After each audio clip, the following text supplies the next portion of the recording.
Hi, I'm Payton Felix and I'm with Shaw Local. Today I'm sitting down with Dennis Considine and he is running for a seat on the Dixon City Council in April's election. So Dennis, could you tell me a little bit about yourself? Well, I did earlier, but what I'd like to add to it, and thank you for having me, by the way. I was not very gracious and said that, because Okay. I'm very grateful that you support us and cover our city council meetings. Of course, But yes. I guess the mantra that I have for the citizens of Dixon is, they are the reason we are a great city. Every single person in our city matters, and excuse me, I have to back up, and contributes to the betterment. Everybody matters. That's where I come from with That's what amazing. I've done with. Yeah, So. yeah. All right. So Dennis, can you tell me a little bit about yourself and about your experience on the council? Well, I'm a lifelong Dixon resident. I was born in Greenville, Texas, when my parents were in the World War II, and then we relocated back here.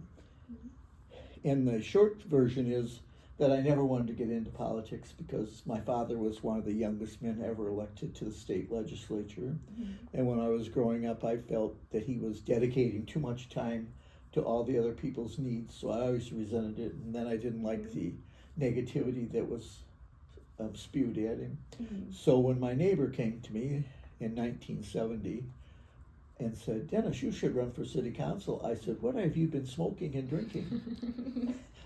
And so she went through and listed all of my attributes and accomplishments that I didn't give any thought to. Mm-hmm. So the next morning, I got dressed real early, and my partner of 23 years said to me, "What are you doing?" I said, "I'm going to run to City Hall and get a petition for city council." He said, "What is that, for Lord's sake?" And I said, "What's sort of like student council, except with a little more." So that's how I got into it. And then and when I first was elected, we were commissioners. Mm-hmm. And after the election, I asked Mayor Burke and Commissioner Blackburn if I could be the Public Works Director for Public Safety. Mm-hmm. And so they put me in charge of the police and fire and the building department. Mm-hmm. And I liked that because my son had been a Marine security guard, and I wanted to see that part of the world. When I was always on the soft side, I call it, with a retail of clothing and hair and flowers. So I took to it like a fish to water, and that's when I first became acquainted with Mr. Langloss, who is now our city manager. Mm-hmm. So that's the beginning of and the end of my career over the last 12 years that we've been here. So, yeah. And I've enjoyed every minute of it. Yeah, well, that's awesome. It sounds like a long time. Well, it seems like a long time, but it really went really fast, and all the wonderful things the city has accomplished over that period of time. Yeah, yeah. You blink and it's over. Yes, like life. All right. So, what would you say are the top 3 issues facing the city currently? And if you could only pick one, what would it be, and how would you address it? Well, as the buzzword in the world of cities right now is housing, that we have not the adequate housing, and we are in the process of coming up with some very good programs for the future. And in the past, we have had a very dedicated developers that have been building units in the community to help, but we still don't have enough. Like I said, like every community in the country is short of housing, but we have addressed it and we are working on it. So I think that's probably the biggest challenge. And the other challenges would be that, in my opinion, would be to continue to keep our public health and safety, that we still have a secure and strong police department, which we do, and a very well-run fire department along with our other departments. But those 2 are real key to keeping the quality of life in Dixon the way it is. And what was the rest of the question? I said the top 3 issues currently going on, and then if you could only pick one of those, what would it be, and how would you address it?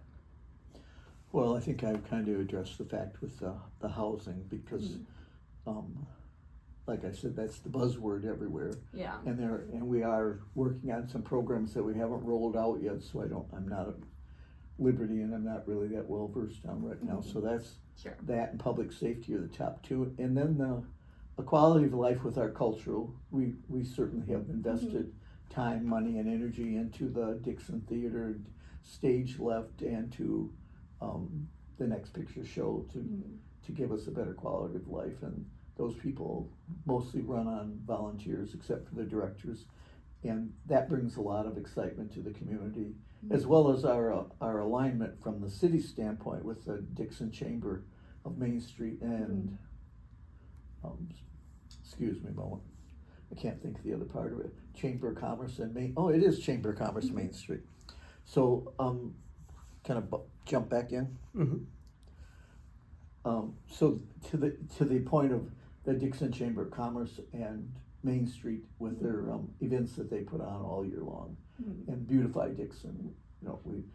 Our Christmas decorations, which I like to take a little bit of credit for, that we worked very nicely to get those going, and we certainly have made a statement that makes the quality of life better. So that's what I think they are.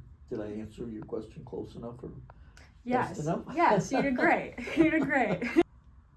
Another thing currently going on in the community that some people have maybe raised concerns about there's a lot of commercial development going on Galena, out by the Walmart and Chipotle, Right. all of that. Going into another term on the council, how do you plan on balancing that type of development along with making sure small businesses now have what they need to run? Well, on the big picture, Yeah. through the LCIDA, the Lee County Development Group, Okay. they're working very diligently to make Dixon attractive to outside people who aren't aware of who we are. And internally, our administrative staff, Mr. Langloss and Mr. Heckman, and all the department heads, they address all of the issues that if we have any open space, that we try to recruit people to come in and fill those spaces out so that there's a variety of businesses going, and that we don't overlook the locally owned businesses. We're very concerned and aware of their needs and work with them, and that's I've always done that all the years I've been on the council, and if they have any issues, I try to look into them right away and get it taken. So I'd say that there's business as usual, only better.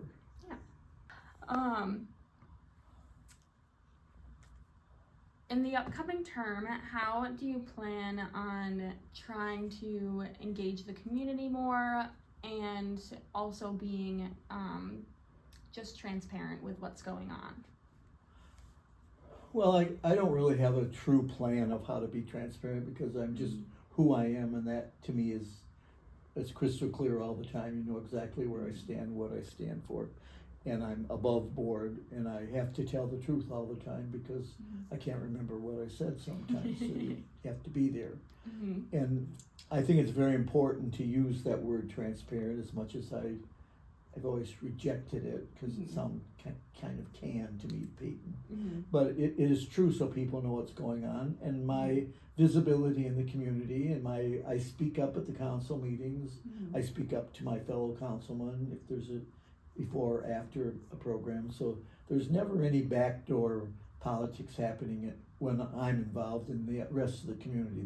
That's one of the reasons I decided to run again, because I have such a good working relationship with this current administration, with the mayor and the other councilmen, that's why we accomplish and get a lot of things finished. And we don't have each person a personal agenda that if it doesn't get checked off, we don't not cooperate together. We may have differences of opinions how things may be done, but we come together for the quality of life of Dixon. I use the word quality of life a lot. I hope it's not offensive. It's not offensive. I think Dixon has a great quality of life. Right.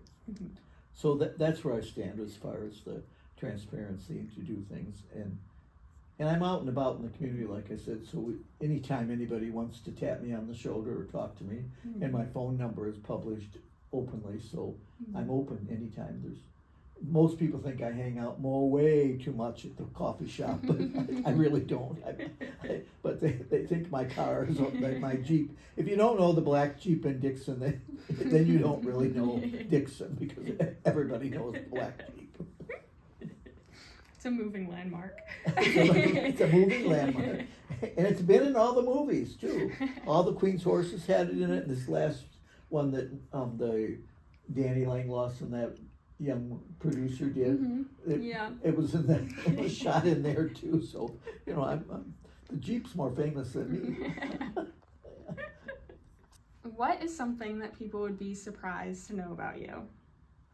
Well, I surprised myself too just this week. I watched a program by Ken Burns on WTTW, and it was about the Statue of Liberty, and it clicked in my brain that in 1964, I helped a aunt family of mine and their 4-year-old and their 2-year-old, and we climbed the Statue of Liberty step by step. I took that 4-year-old little boy step by step up there to the top of that, and looked out over that crown, and I was dumbfounded with myself to think I actually did that. But of course I was not a very old person then. I was young, but it still was. It gone out of my mind, and so and that young man has grown up to be over 6 feet tall. So he would. Oh wow! he would have had to been ducking if he was grown up. And then the other thing that people are probably surprised about is I have a large collection of boxwood in my garden at home. Okay. And I won't say the number, but it's obscene to most people. And I also have a boxwood tattoo on my arm. So, oh, cool! So, I did not know that. So there you are. That's the surprise you know about Dennis Considine. So. All right. Thank you. Thank you. What else?